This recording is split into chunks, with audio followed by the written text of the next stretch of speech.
حکیم الامہ مولانا شرف علی تھانوی رحمہ اللہ تعالی نے لکھا ہے کہ مسلمان عورت کی یہ سب سے بڑی خوبی ہے کہ وہ جب اس کی شادی ہوتی ہے تو اپنے مرد کے علاوہ اس کی توجہ کسی اور کی طرف نہیں ہوتی. فرمائیے اتنی بڑی خوبی ہے کہ اس خوبی کے ہوتے ہوئے بیوی کی ہر خامی کو برداشت کر لو کہ یہ تمہاری ہے. جن لوگوں نے باہر ملکوں میں سفر کیا ہے نا وہ یہ جانتے ہیں کہ وہاں عورت میں ہر خوبی ہے مگر اس کے بارے میں یہ بھروسہ نہیں ہوتا کہ یہ صرف میری ہے یا میرے علاوہ اس کی کسی اور کی طرف بھی رغبت ہے. یہ بہت بڑا عیب ہے.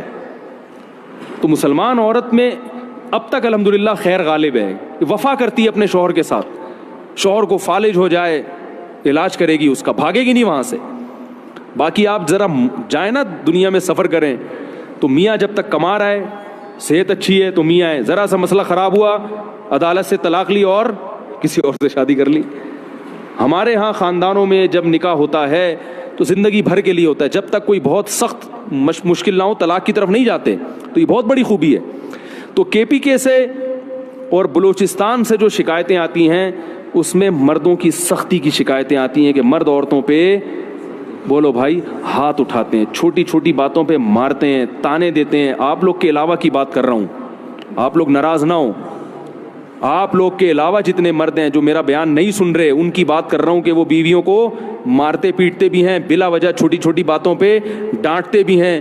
اور معذرت کے ساتھ اس میں دیندار اور بے دین سب برابر ہیں. وہ سمجھتے ہیں ہماری غیرت, ہم نے بیوی کو جو ہے نا ایسا دبا کے رکھا ہوا ہے. صحیح ہے نا, جب چاہے تھپڑ مار دیں کچھ نہیں کر سکتی. تو یہ غیرت نہیں ہے, یہ بد اخلاقی ہے. سب سے زیادہ روب محمد صلی اللہ علیہ وسلم کا تھا گھر میں, اور سب سے بڑا حق کس کا تھا؟ محمد صلی اللہ علیہ وسلم کا. لیکن پوری زندگی آپ نے کسی زوجہ پہ ہاتھ نہیں اٹھایا. آپ کہیں گے کہ بھئی ان کی بیویاں اتنی فرما بردار تھیں, جو کہو کر دیتی ہوں گی. ایسا نہیں تھا, فرما بردار تو تھیں لیکن میاں بیوی میں جو اونچ نیچ ہوتی ہے وہ ہمارے نبی کے گھر میں بھی ہوتی تھی. صحیح حدیث میں ہے کہ ایک مرتبہ آپ صلی اللہ علیہ وسلم اپنی بیویوں سے ناراض ہو کے 1 مہینے کے لیے گھر سے باہر چلے گئے. کیونکہ جب میاں بیوی کا رشتہ ہوتا ہے تو پیغمبر کا اور امتی کا رشتہ الگ ہے اور شوہر بیوی کا رشتہ الگ ہے. اور اللہ نے آپ کے گھر میں یہ واقعات اس لیے ہونے دیے تاکہ امت کو سبق ملے کہ بھائی اختلاف کے وقت کیا کرنا ہے. تو کتنا پریشان ہوئے ہوں گے کہ 1 مہینے کے لیے گھر سے غائب ہو گئے. فرمایا میں نہیں آؤں گا قریب کسی کے. اور جب 29 تاریخ ہوئی ہے نا تو گھر چلے گئے. صحابہ نے کہا یا رسول اللہ بھی 30 دن پورے نہیں ہوئے. آپ نے فرمایا مہینہ 29 کا تھا. ٹھیک ہے, مہینہ کس کا تھا؟ ناراضی کو ختم کر دیا پھر. لیکن ایسا نہیں کیا کہ ناراض ہوئے تو گھر میں چیزیں توڑنی پھوڑنی شروع کر دی ہوں اور اٹھا کے مارنا پیٹنا شروع کر دیا ہو, جو آج ہمارا حساب کتاب ہے. ہاں کوئی بہت ہی ٹیڑھی پسلی کی عورت ہے, بالکل ہی سدھرنے کا نام نہیں لے رہی, تو شریعت نے پھر مجبوری میں ہاتھ اٹھانے کی اجازت بھی دی ہے. لیکن ایسی عورتیں ہمارے معاشرے میں ان کا ریشو بہت کم ہوتا ہے. خاص طور پر ان علاقوں میں تو فرما برداری کا عنصر زیادہ ہے. تو اس میں ایک چیز, میں ایک حدیث آپ کو سناتا ہوں, اس کے بعد اپنا بیان ختم کرتا ہوں. عبداللہ ابن رواحہ رضی اللہ تعالیٰ عنہ, عرب جو تھے نا یہ عورتوں پہ بڑے سخت ہوا کرتے تھے, خاص کر قریشی. جو قریش کے قریشی لوگ تھے نا یہ بیویوں پہ کیا ہوتے تھے؟ سخت ہوتے تھے.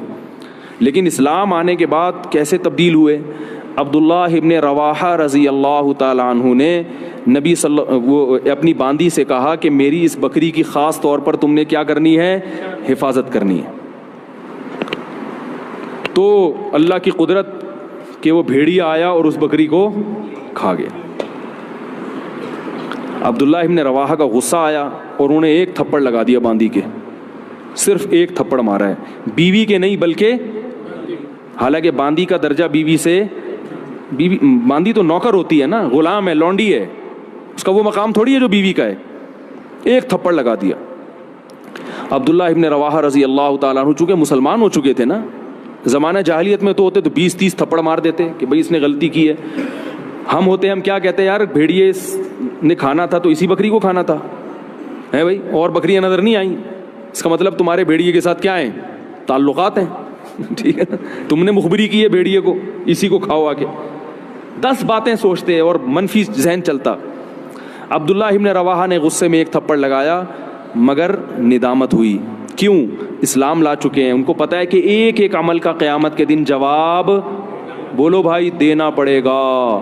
اگر اس میں باندی کی غلطی نہیں تھی تو میرا تھپڑ قیامت کے دن اعمال میں لکھا جائے گا. اور عین ممکن ہے کہ باندی کی غلطی نہ ہو, کیونکہ بھیڑیا جب آتا ہے تو وہ تو نگرانی کے باوجود کھا جاتا ہے.